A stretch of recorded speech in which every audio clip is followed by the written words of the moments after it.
Good afternoon and welcome. This webinar is a collaboration between the U.S. Department of Veteran Affairs, VA Center for Faith-Based and Neighborhood Partnerships, CFBNP, and the Veterans Health Administration Office of Mental Health and Suicide Prevention, Education, and Training Office. My name is Trulester Pauling. I am the Senior Outreach Program Specialist in CFBNP. I will be your moderator this afternoon. Everyone's phone has been muted. If you have a question during the presentation today, please type it in the Q&A box on the right of your screen. I will read the questions at the end of the presentation, and the presenter will provide a response. This presentation is not available after this webinar, but a handout is available with all the resources Mrs. Mells will speak about today. This is a live recording. I would like to thank Ms. Lillie Mells for this collaboration. We are grateful for your time today.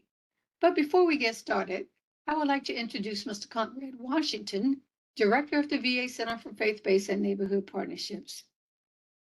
Mr. Washington retired from the United States Marine Corps with 20 years of active duty service with a combat tour in 2004 in support of Operation Iraqi Freedom II. Mr. Washington is a minister actively serving and currently finishing a master's degree in divinity pastoral studies with Moody Theological Seminary. He also holds a master's degree in business management from the University of Redlands and a Bachelor of Science degree in education from Southern University. Additionally, he is a graduate of VA class of 2017 Virtual Aspiring Leaders Program. At this time, I give you Mr. Washington for opening remarks. Thank you, Trey. I appreciate it. And thank each of you for joining us today. As I often mention on our webinars, there are many choices. It's like a buffet, so we thank you for taking time and sharing with us today as we share a very important topic that has visibility across the nation. And with that being said, we also want to acknowledge that this month is Pride Month. We continue to acknowledge that. We also want to acknowledge the anti-Semitism across this nation is growing and is threatening the safety and security of Jewish people. This hate has surfaced so much that the president has established a working group to counter anti-Semitism and other forms of discrimination bias. The hate is being exposed by many extremist groups and individuals from online and in person. We must be able to bring people together from all backgrounds, all faiths, all ethnicities, in order to serve our veterans, their families, caregivers, and beneficiaries. That is why this office in the VA, the Center for Faith-Based and Neighborhood Partnerships, we operate ecumenically. That means that we focus on all faith as long as they're veterans. I also want to take a moment and thank our special guest, Ms. Lillie Mells. I'm fortunate to have her on duty in this office. She is a subject matter expert, a social worker, a program manager, and we're excited that she's going to share some great information today about a very important topic, suicide prevention. And she's going to share resources.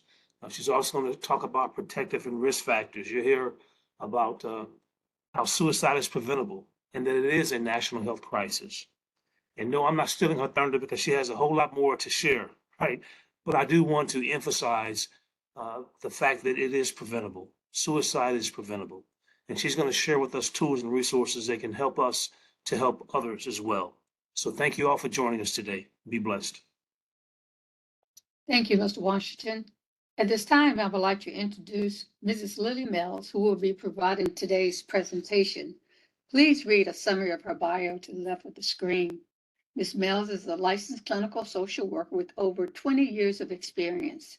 She has worked in various capacities to include child abuse, domestic violence, and substance abuse. Lillie is an Air Force veteran and has served as Director of Psychological Health for the Virginia Air National Guard. Ms. Mells has been with the Department of Veteran Affairs since 2013, working in suicide prevention. Currently, she is the Education and Training Program Coordinator at the Office of Mental Health Suicide Prevention at Veteran Affairs Central's office. At this time, I give you Ms. Lillie Mells for today's presentation. Lillie? Thank you, Ms. Pauling, and good afternoon to everyone. I'm excited to be here and bring forth some good information for you all. And again, thank you to Center for Faith-Based and Mr. Washington for having me today. So I'm going to go ahead and get started. I am going to turn off my camera so that we don't have any bandwidth issues. And then when we get to the Q&A, I'll turn it back on. Next slide, please. So before we begin, I'd like to let folks know that suicide is a very intense topic for some people. So if you need to take a break or step out, please do so. We're not going to get into any gory details, but sometimes just bringing up the topic can bring up a lot of emotions and feelings for people. If you need to talk to someone, there's immediate resources that you can use. The National Suicide Prevention Lifeline, which is 1-800-273-8255. However, the number has changed now to 988, and this was instituted back in July of 2022. And I'll talk a little bit more about that later, but if you need to talk to someone immediately, 988 is the number to call. If it's a veteran or service member, still dial 988 and just press number 1 to connect with the Veterans Crisis Line. Next slide, please. So we're going to go over some facts about suicide, about veteran suicide, common myths and realities, the VA SAVE steps, which is this training I'm going to give you right now. It's an introductory training for suicide prevention, and then we're going to cover some resources. Next slide. So by participating in this training, you'll have a general understanding of the scope of suicide within the United States, know how to identify a veteran who may be at risk for suicide, and know what to do when you do identify a veteran at risk for suicide. And keep in mind that you can use these same skills on anyone. It's just that at the Department of Veterans Affairs, we're focusing on veterans, but you can use these skills and tools with anyone. Next slide. So now, before I begin with my first question, I want to ask this question to the audience. I see we have quite a few people on the line. And so since we're talking about veterans, I'd like to know if we have any veterans on the line. Do we have anybody representing the Army on the line? If you can go ahead and type in the Q&A box and see if we have any Army folks on the line.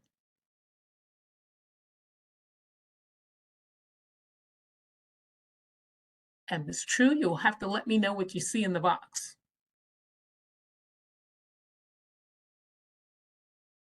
What about any Air Force on the line? I see 2 Army folks. All right, we got some Army folks in there. Any of my brothers and sisters in the blue? Any Air Force? Yes. I see 1 aviation.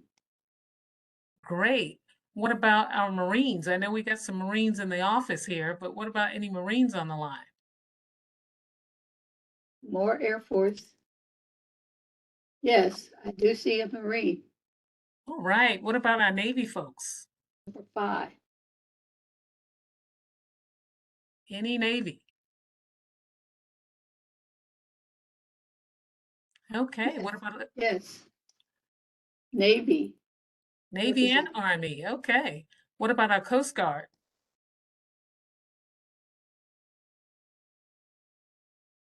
Anyone from the Guard and Reserve?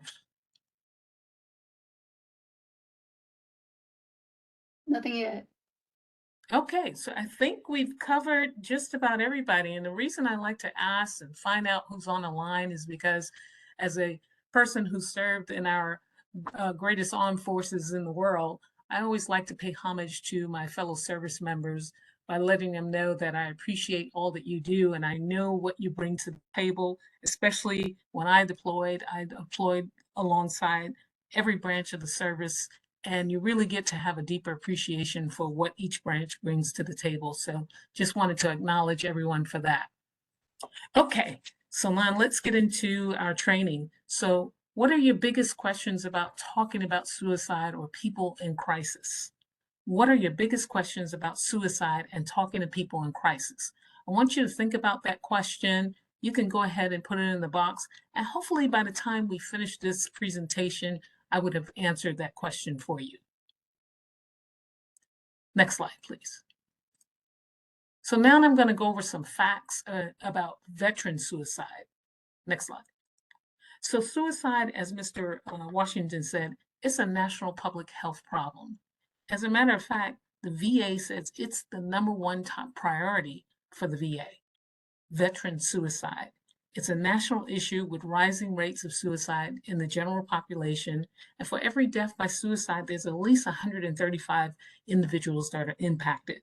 And I would venture to say that there's probably more than that. When you think about one individual who's engaged in the community, you think about their family members, their friends, If they're working, their colleagues, maybe they might be going to school, they might have classmates. If they're involved in their community, their neighborhood, if they're in any civic organizations, you can easily reach 135 people. So I venture to say it may be even more than that, but on average, it's about 135 that are affected. Next slide. So suicide is a complex issue with no single cause. If we knew what the single cause was, we could get these numbers down to zero. But it's often the result of a complex interaction of risks and protective factors at the individual, community, and societal levels. So what does that mean? It means that individuals are dealing with challenges, barriers, things that are impeding their ability to function normally and be able to overcome those obstacles. So risk factors are characteristics that are associated with an increased likelihood of suicidal behaviors. Protective factors are things that can offset those risk factors. These are tools, these are skills, these are things that you learn how to use so that you can navigate during a crisis. So to prevent suicide, we must maximize the protective factors, increase those tools, those skills, those things that you can do, those buffers, and minimize the risk factors. All those things that overwhelm people, stress people out, those are the things that we need to minimize. And we need to do this throughout the communities nationwide. Next slide.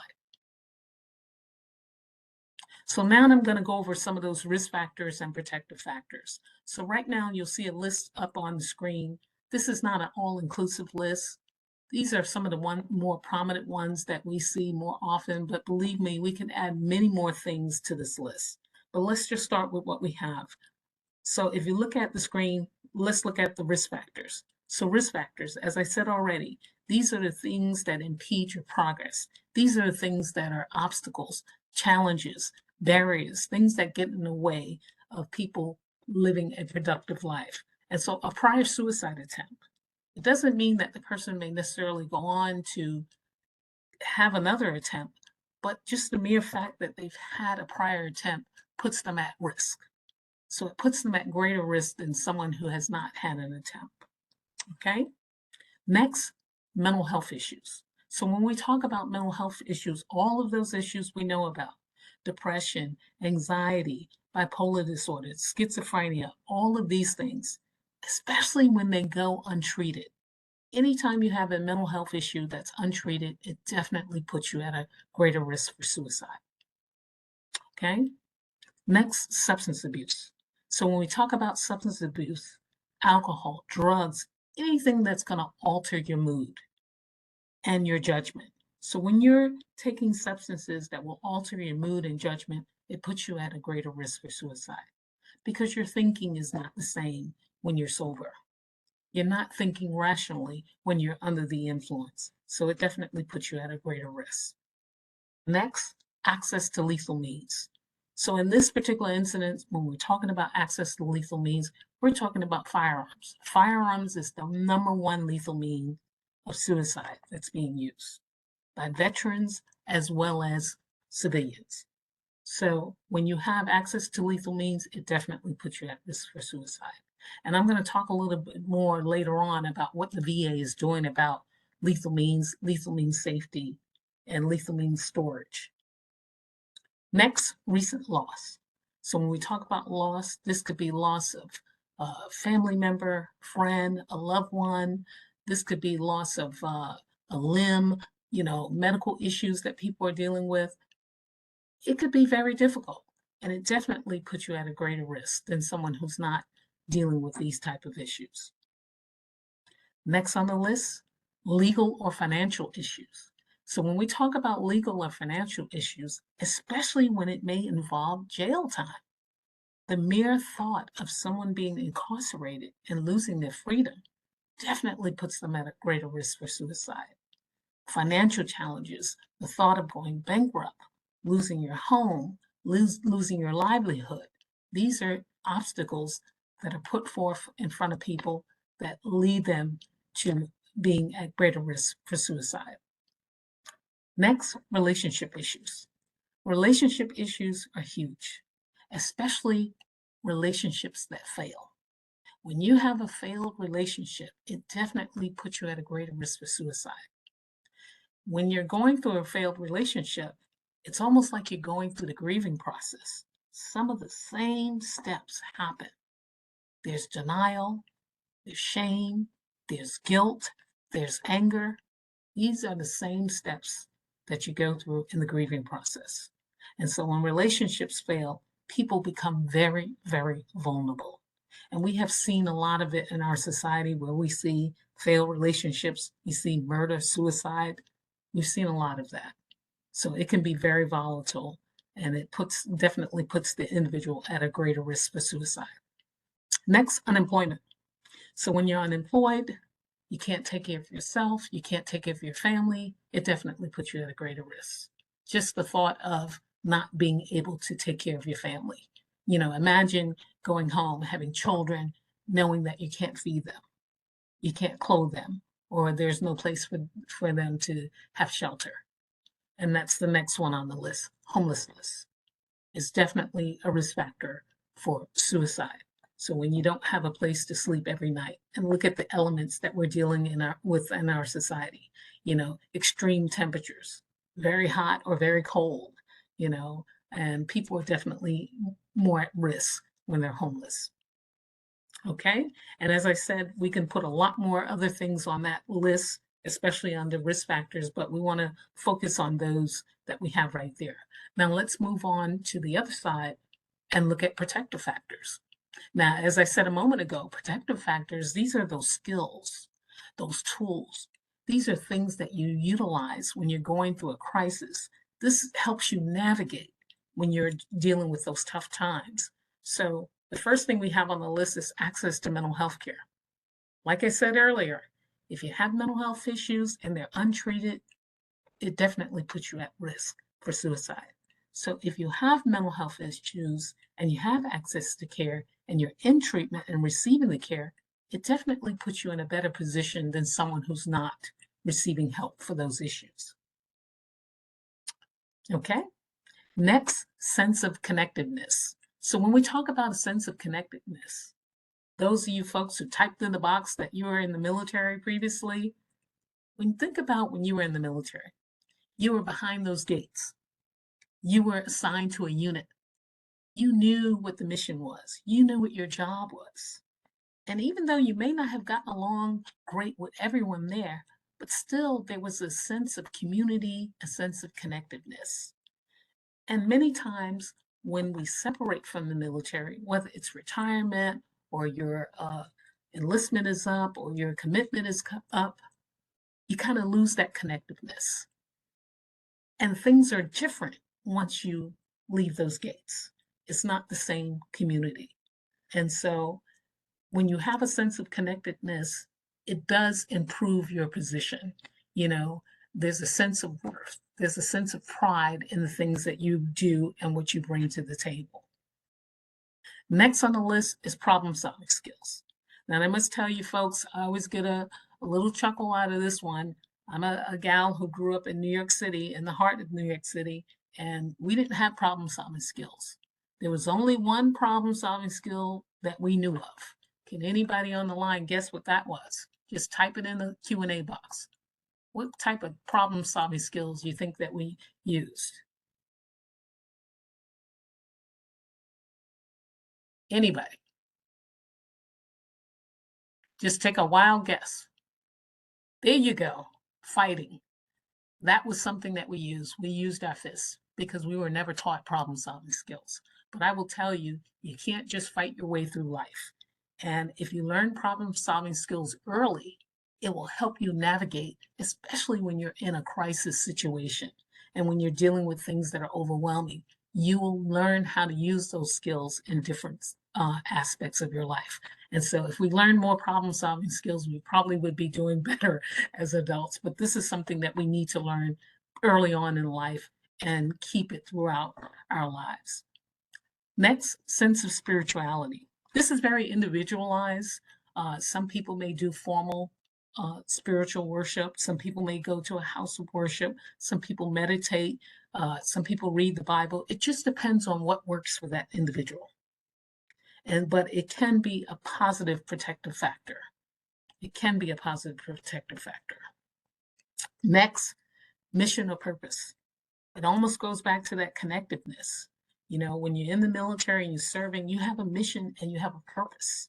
You know why you're there. You know why you're wearing the uniform. You know what your unit, the task of your unit is. You know, each unit in the military has a different task and a different mission. And once you get a sense of that, you know why you're there. And so sometimes when you leave the military, people kind of wonder, what's my purpose now? What's my mission now? You know, things are very different, you know, and especially if you're deployed and come back stateside, you kind of see the world in a different lens, you know, a different lens. You know, things have different meanings for you. But when you have a mission or purpose, it's always positive. It definitely puts you in a positive light in terms of protective factors. Next, physical health. You know, I got to chuckle a bit about this because I had a conversation this morning about people being in pain. And one thing I keep foot stomping is that you should not be walking around in agonizing pain. Get treated for those issues. It will definitely put you in a better position because when we're in pain, we can't function to our best. We can't give out our best. Think about this. There's certain parts of your body that when you're in pain, it doesn't matter what anyone is saying to you, you can't hear them. Tooth pain. If you have a tooth that needs a root canal and you're in that kind of pain, it doesn't matter what anyone's saying to you, you're not going to hear it. Okay? Ear pain. When you have pain in your ears, you can't function because it affects so many different parts of your body, your head, your nose, your sinuses, all of that. You know, you can't function with that kind of pain. And your feet. The feet is, you know, help balance your body. If your feet are hurting, it's taking away all of your balance. So we really have to make sure that we're getting treated for those ailments, those injuries that we never thought about. And think about this, when you were wearing a uniform, I've never felt any pain. I was good to go. As soon as I finished my career, I had pains that I didn't even know existed because you tend to just glance over it and just keep pushing through. But I'm here to tell you, we can't keep pushing through. You got to get those things taken care of because they only get worse. They only get worse. So make sure that your physical health is in good condition. You're getting regular checkups and you're getting treated for those illnesses and injuries that you have put off. So make sure that you're in good physical health. And it definitely is a positive protective factor when you're not walking around with ailments untreated. Next, employment. So when you have a viable job where you can support yourself and your family, it's definitely a positive protective factor. You know, as I said earlier, just imagine going home and not being able to provide a meal for your family. That's a tough one. That's a real tough one. So when you're in a position to work and earn a salary and pay your bills, it's definitely positive. It's always going to be positive. Last on that list is social and emotional well-being. So you definitely want to get involved in organization and causes that are positive for you, that helps you grow. So you will see a lot of veterans and military connected people, whether they're spouses, children, always wanting to help because in the military, that's what you do. And it just kind of grows on you. So coming back, working for Department of Veterans Affairs, some people go back and work for DOD as a civilian. Some people work for veteran service organizations, just giving back and trying to help. And it's definitely positive and emotionally it could be healing for you, you know, to be able to help someone else. So definitely a positive protective factor. And as I said earlier, we want to make sure that we minimize the risk factors and increase the protective factors. That's what we need to do to prevent suicide. Minimize the risk factors and increase the protective factors. Next slide. So now we're going to get into the lethal means. So remember earlier I said that lethal means is huge, and weapons is the number one, or firearms is the number one lethal means that military and civilians are using as a means of suicide. Now this data is a little bit old, We are updating the data, but it's still good data.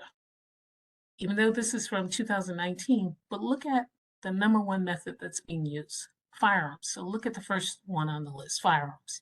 So for non-veteran US adults, it was almost 48% that were using firearms. Veterans, 69%. That's huge. Non-veteran women, 31%. Look at the veteran women, almost 50% was using firearms as a method of suicide. Non-veteran men, over 50%, 53. But look at our veteran men, over 70% was using firearms as a means for suicide. So one of the things that the VA has done is increase our lethal means safety awareness, our lethal means safety storage, also using ad council for campaigns, educating not only the veteran population, but the civilian population about lethal means safety, lethal means storage. Okay? And we also had to educate the veterans, their family members, and our providers. We have providers that some that have never used a firearm. And so educating them about firearms. And so this has all been positive. Now, if we look at the rest of the categories on the list, poisoning, suffocation, and other can be a variety of things. It could be leaping from a height, ramming a vehicle into a fixed object. They don't even come close to firearms. Not any one category there comes close to firearms. Firearms is the number one method, okay? And it accounted for over 70% of male veteran suicides in 2019, okay? Next slide, please. So what does lethal mean safety? So in the context of suicide prevention, safe storage of lethal means is any action that builds in time and space between a suicidal impulse and the ability to harm oneself. So I'm going to repeat that. Any action that builds in time and space between a suicidal impulse and the ability to harm oneself. Okay? So we want to intervene as soon as that person has that thought, build in the time and space between the thought and the act. And then effective lethal means safety education and counseling is collaborative and veteran-centered.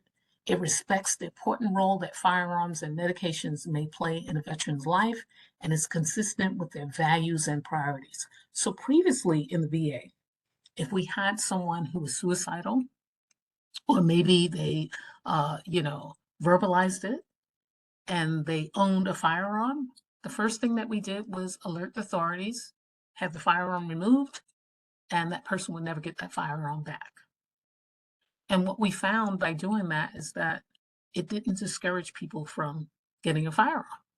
And then we found that people would also lie about it because they didn't want their firearm confiscated indefinitely.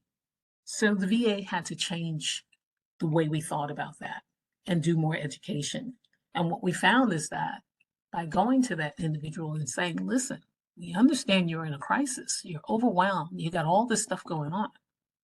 How about we get that firearm safely stored, locked up, give the key to a trusted adult who's over 18 who can return that firearm or lock to you once you've gotten through this crisis.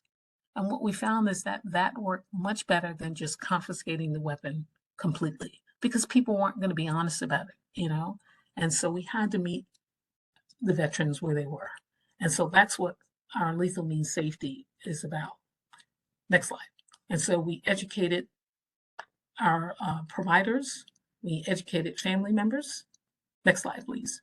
And we educated the veteran.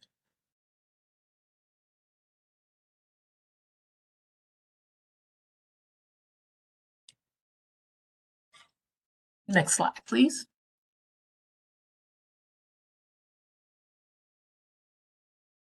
Okay, so we may be having a little trouble with our slides, but as I said, so we created brochures to educate. Okay, here's our next slide. So most suicidal crises are brief, and the time from decision to act is usually less than 1 hour.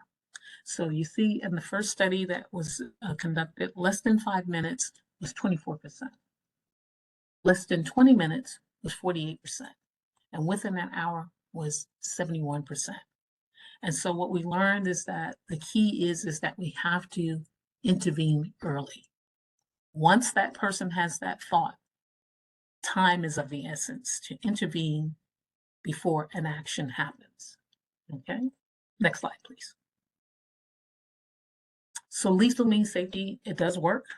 So reducing access to lethal suicide methods is one of the few population level interventions that has been shown to decrease suicide rates. And about 90% of people who survive a suicide attempt do not go on to die by suicide. So that's a plus.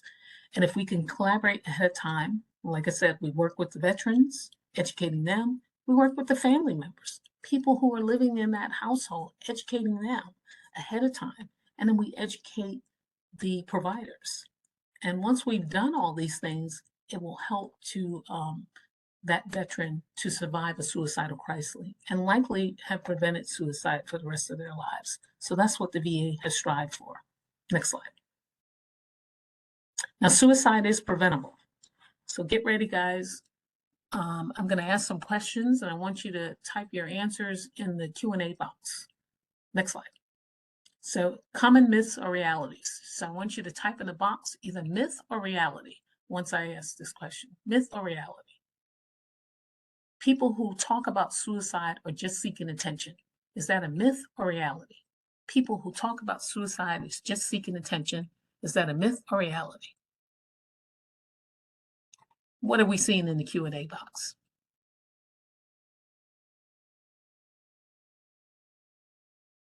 It has left my screen.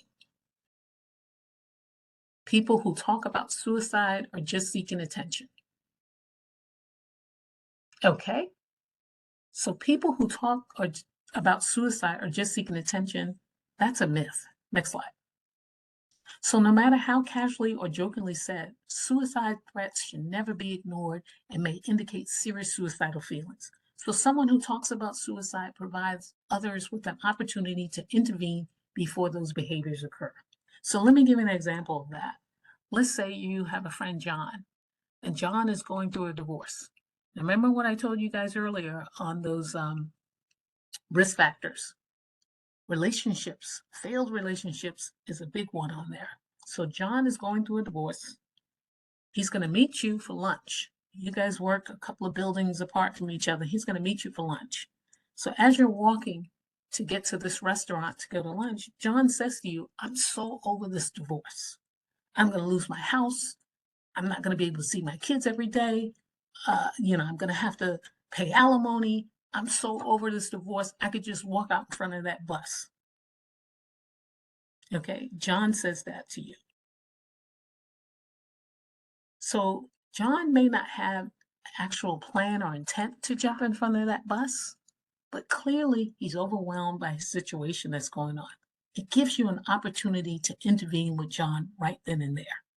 Right then and there. Okay, next slide. Myth or reality? The only one who can really help someone who is suicidal is a mental health counselor or therapist. Is that a myth or reality? The only one who can really help someone who is suicidal is a mental health counselor or therapist. It's a myth. Next slide. Special training is not required to safely raise the subject of suicide. Helping someone feel included and showing genuine heartfelt support can make a big difference during a challenging time. So just like John, you don't have to be a therapist to talk to John and find out what's going on and be there for him. If you are a good listener and you validate his concerns, you have gone a long way in helping him. Next slide.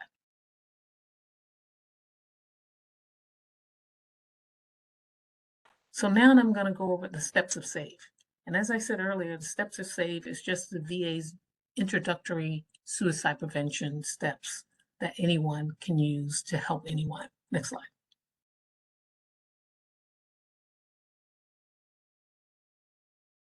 So we teach communities how to help veterans at risk of suicide, but you, like I said, you can help anyone with this. It's going to help you act with care and compassion if you encounter someone who's in a suicidal crisis. S, signs of suicidal thinking should be recognized. A, ask the most important question of all. Does anybody on the line know what that question is? What's the most important question of all? Type it in the chat box. What's the most important question of all?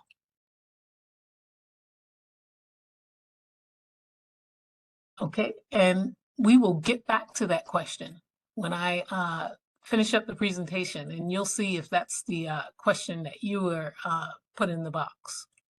But think about what's the most important question of all.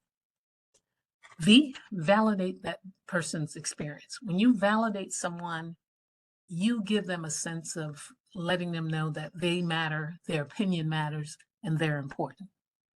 E, encourage treatment and expedite getting help. That's what we want to do. If someone's in a crisis, a suicidal crisis, we want to encourage treatment and expedite getting help. Next slide. Signs of suicidal thinking. So, learn how to recognize these warning signs. So, hopelessness. You're going to see a lot of hopelessness, especially with our veterans, dealing with separation from the military, dealing with some of the issues that they dealt with in the military. And it's not all, PTSD. There's other things that people deal with in the military, feeling like there's no way out of their situation. Okay. Anxiety. Anxiety is that feeling that something is going to happen, nervousness, not sure what, not sure when, not sure who. Some people will have physical symptoms. Some people will have a churning sensation in their stomach. Some people will feel claustrophobic. Some people will feel nauseated. Some people will practically pass out. So it's some of the symptoms are the same, but they vary from individual to individual. Agitation, sleeplessness, mood swings. These are all signs of suicidal thinking. Feeling like there's no reason to live. Rage and anger. And when we talk about rage and anger is typically a mask for other things. It's usually a mask for some underlying mental health issues. And the reason that people use a lot of rage and anger, because it's the easiest emotion to use. When we think about, especially our males, men don't cry. They don't cry. Why they don't cry? Because they've been taught very early on, it's not cool to cry. You're a sissy if you cry. You have to man up. You have to buck up. You have to be tough. You have to be strong. All those things. So when they're feeling like they want to cry and they can't, they have to stuff those emotions and use another emotion. And the easiest emotion to use is anger. And the anger usually builds up and turns into rage. But when you peel back those layers, you could probably see that there's probably some anxiety there. There's some depression there. Usually it's a mask for other mental health issues. Okay. Engaging in risky activities without thinking, you'll see a whole lot of that. I see people on the highway all the time, weaving in and out of traffic, riding motorcycles at a high rate of speed, no helmet. And so, when you see things like that, it tells you that this person is acting erratically, okay? And they're not thinking clearly, engaging in those activities. Increasing alcohol and drug use. This is another big one. Remember what I said earlier. When you're using mood-altering substances, your judgment is generally off. You're not thinking rationally when you're under the influence of alcohol and drugs. Okay? Next, withdrawing from family and friends. And so these are some of the warning signs of suicidal thinking. When people start to withdraw, you just don't engage with family or friends. They're drifting off. Okay? Next slide. So the presence of any of the following signs required immediate attention. So thinking about hurting or killing themselves. Think about that scenario I gave you with John. He said he was so overwhelmed with his situation, he could just jump in front of that bus.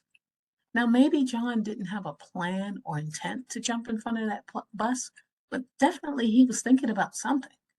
And clearly he was overwhelmed. This is your opportunity to intervene with John. Looking for ways to die. There's 1,000,001 things that you can do to the 10th power.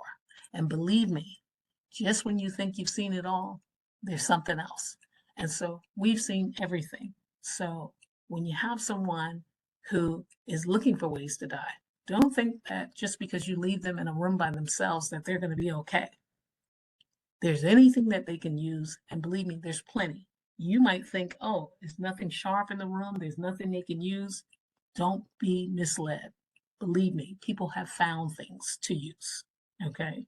Even if it means breaking off furniture, people have found things to use.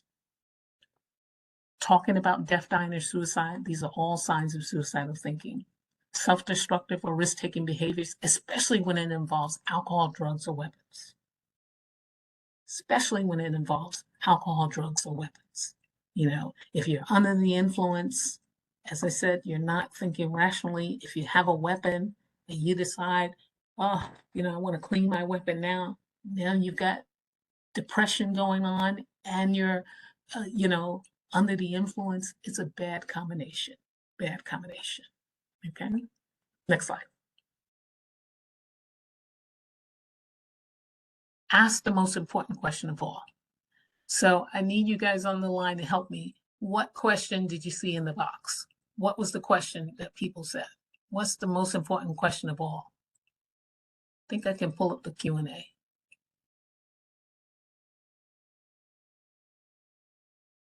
Are you thinking of suicide? Are you thinking about killing yourself? Are you okay? Okay, so now let's reveal the answer. Next slide. Are you thinking about killing yourself?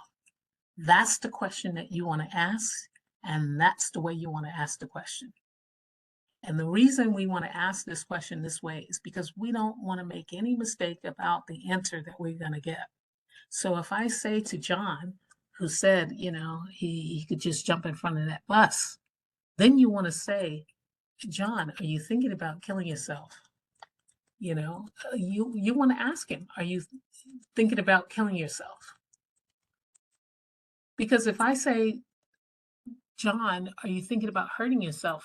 Hurt can mean many things for many different people. Some people can burn themselves with a cigarette and they feel like they've hurt themselves. Some people can think, yeah, I want to hurt myself. I want to shoot myself. So you want to ask the question, are you thinking about killing yourself? Because there's yes or no. There's no in between in that question. And so we want to be able to ask that question that way. Next slide. So when you're asking the question, there are things that you want to consider when asking the question. Do ask the question if you've identified those warning signs or the symptoms, all the ones that we just listed. If you identify them, you want to go ahead and ask that question. Just like John, you identified. He's going through a relationship breakup. He's going through financial issues. He may not see his kids. He said he could just jump in front of that bus. John, are you thinking about killing yourself? Now, his answer may be, no, I just said that, but clearly he's overwhelmed. You know what, John? It sounds like you got a lot going on. Maybe we should get you some help. That's what you want to offer to John. That's what you want to offer to John, okay? And do ask the question in a natural way that it flows with the conversation. So even if we use John again, and let's say John says, yeah, I'm going through the divorce. I have to give up the house. I'm going to get an apartment. I don't want the kids to have to change schools, so I'm going to let them stay in the house. I'll give up one of the cars. I won't be able to see them every day, but at least I'll get to see them, twice a month on the weekends. I'll get them Friday, Saturday, Sunday. Now, if John says that to you, clearly he has a lot going on with this divorce, but you can't just jump in and say, are you going to kill yourself? Because that didn't quite flow with the conversation. He didn't say that he felt like jumping in front of a bus. He didn't give that indication. Now, he still has a lot going on, but he didn't give that indication. So you want to make sure that the question is natural and it flows with the conversation. Some of the things that you don't want to do. You don't want to ask the question as though you're looking for a no answer. So if you're looking for a no answer, all you got to do is put no in the question. So if you say, John, you aren't going to kill yourself, are you? Well, if you've already told him he's not going to do it, he's not going to answer honestly. You know, if you want somebody to answer no, you just tell them no. And this is how I kind of, use that. You know, the team has already heard this, but my daughter, her name is Nicole, and she loves to wear these shoes, Crocs, Crocs. I don't care for the shoes. I think they belong on the beach. I don't think they should be, made for casual walking outside. And any opportunity she gets, she wants to wear those shoes to school. And so when she puts those shoes on, if I want a no answer, this is what I say to her. Nicole, you're not wearing those shoes to school, are you? And her answer is, no, I'm not.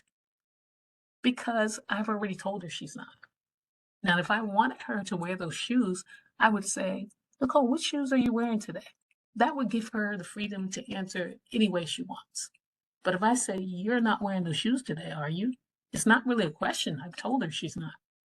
So when we ask the question, we have to ask, are you thinking about killing yourself? You're not telling them, you're asking them. And you give that individual the opportunity to answer you honestly.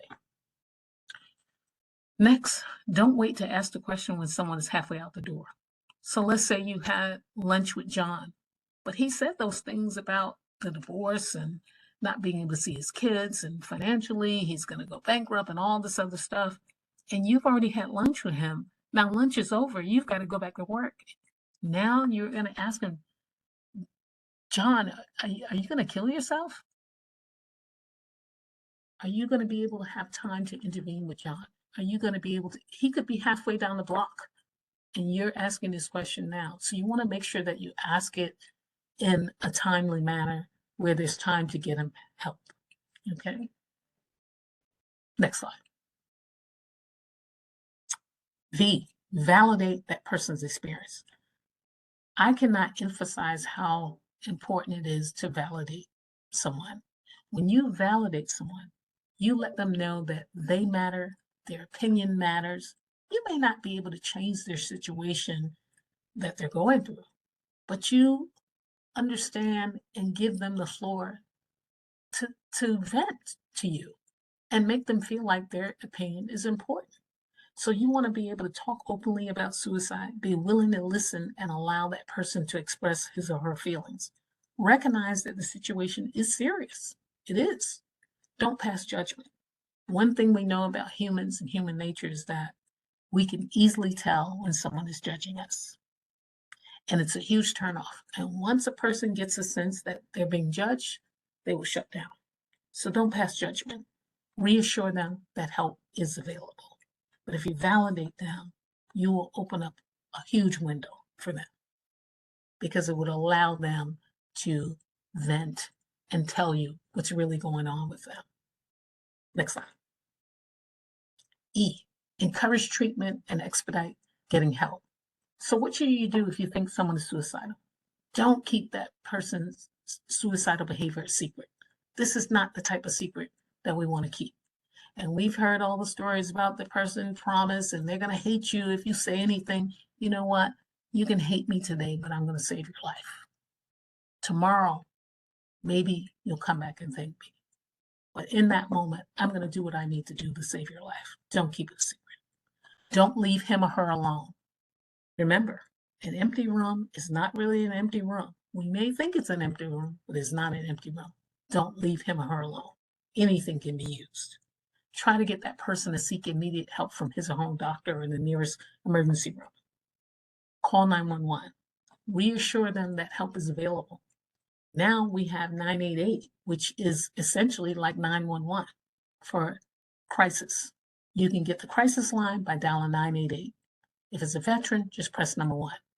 988 is the Veterans Crisis Line as well as the National Suicide Prevention Lifeline. The only difference is if you press 1, you're going to get a veteran peer responder. Okay?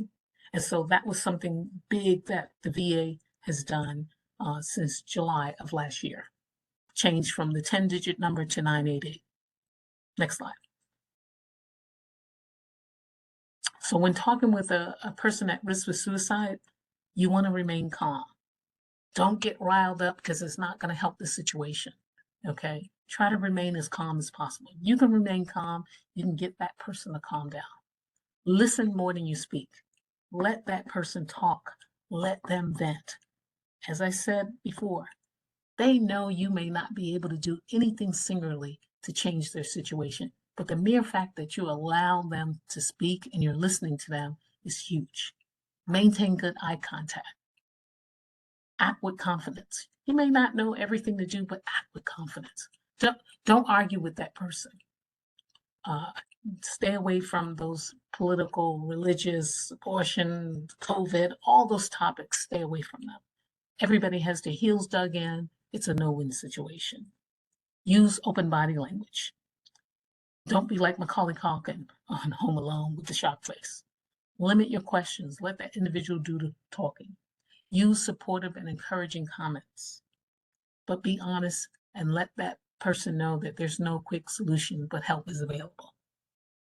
Next slide. What do you do if a person expresses suicidal ideation during a phone call? You want to keep that person on the line. Don't hang up or transfer the call. I'm not good at transferring calls. I don't transfer enough calls throughout the year, and this is not the time to try to figure it out. Keep that person on the line. Remain calm. Try to get as much identifying information on the caller as possible, their name, their phone number, their current location, whatever you can. Don't get upset if you can't get everything. Just get whatever you can. Even if they call themselves by a nickname, just get whatever you can. If you know how to conference call to the Veterans Crisis Line, you can do that, but don't hang up until the crisis line responder answers the call. But I will tell you, most of our operators and our call center operators, those are the people who really know how to transfer those calls. So I would be reluctant to do that, especially when somebody's in a crisis. Enlist help from your coworkers for assistance. Use instant messaging. Use your personal phone to text someone that you're on the line with someone who's suicidal. Get help. If the caller disconnects, call them back immediately. If there's no answer, go ahead and call 911 and ask them to do a welfare check. And then go ahead and call 988 and report the same findings to the Veterans Crisis Line. Next slide. So that was VA S.A.V.E. It's our basic suicide prevention course. Signs of suicidal thinking should be recognized. Ask the most important question of all. That question is, are you thinking of killing yourself? Validate that person's experience. Encourage treatment and expedite getting help. Next slide. Now I'm just going to quickly go over some resources and maybe we'll have a minute or two for some questions. This is 988. It's open. The Veterans Crisis Line operates 24 hours a day, 7 days a week, 365 days a year. 988, press number 1 for veterans. Anybody can call the crisis line. Family members, friends, service members. You can even call anonymous. The crisis line has been open since 2007, and you can see from that slide how many calls we've taken, how many chats, how many referrals, and how many texts. Next. Don't wait, reach out. This is a campaign from the VA where you can go to this particular website and it's a one-stop shop. So if you're looking for education resources, if you're looking for housing resources, you go to that page, you click on whichever resource you want, and then once you press enter, one compile list will come up. And so that's just great having a one-stop shop. Next slide. Making the connection.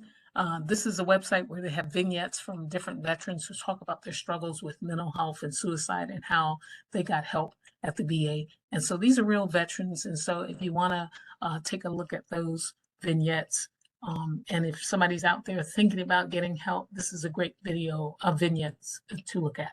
Next slide. National Sports and Shooting Foundation, the VA has partnered with them for ads and brochures and making sure that the word gets out to the community about safe storage of weapons and the crisis line. Next slide. Keep it safe. keepitsecure.net. Again, this is the practice of safe storage of firearms, medication, and other lethal means. And I neglected to mention that, but medication and poisoning, those are other lethal means, but firearms is the number one. Next slide. This is the lethal means resource, safety resources that I talked about earlier, where family members, veterans, and providers are being educated. Next slide. This is some of our mental health apps. They're all free. You can download them on your phone. We just ask that you use them in conjunction with your mental health provider. It's not a cure-all just from an app. You should be working with the provider along with the apps. Next slide. We have a safety plan in our PTSD Coach app where you can put a safety plan on your phone. Next slide. Coaching in the care. So if you have any veterans who are reluctant to get care, you can call Coaching in the Care and they'll give you some viable tips and options on how to encourage that person to get into care. And they'll even speak to that veteran themselves. Next slide. Postvention. We don't talk about postvention a lot, but in the community that we live in, today's world, we have to talk about postvention and some of the resources out there for communities, providers, and the workplace. Next slide.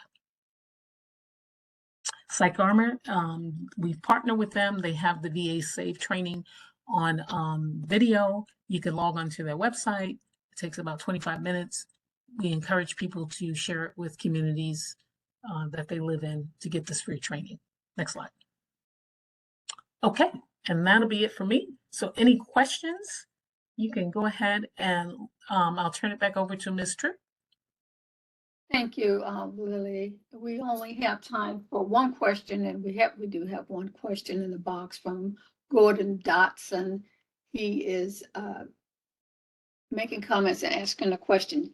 Thinking preventive suicide measures versus how they commit suicide, veterans need a reliable 24/7, 365 capacity where they can immediately get impacting, in quotes, help and from where they are located.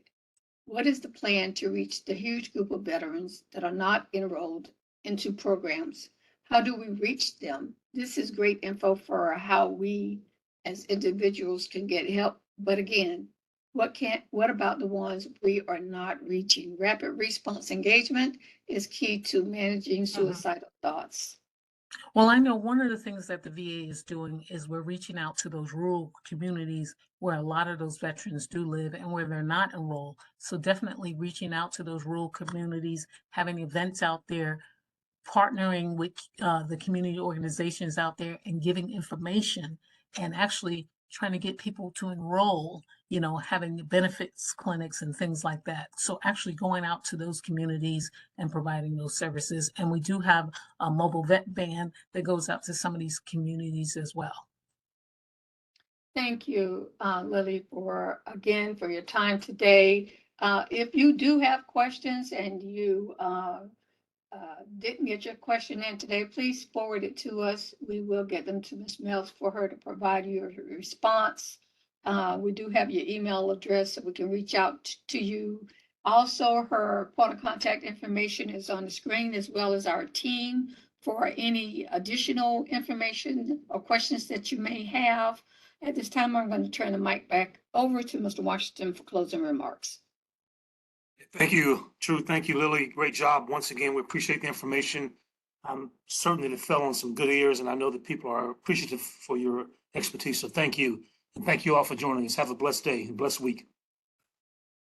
If you registered for this webinar, we will provide you with today's handout and resources. A recording of this webinar will be provided on our website at a later date. Please subscribe to our website and Facebook for future webinars and information. This adjourns today's webinar. Thank you again for joining us today and have a great day. Thank you. Bye-bye.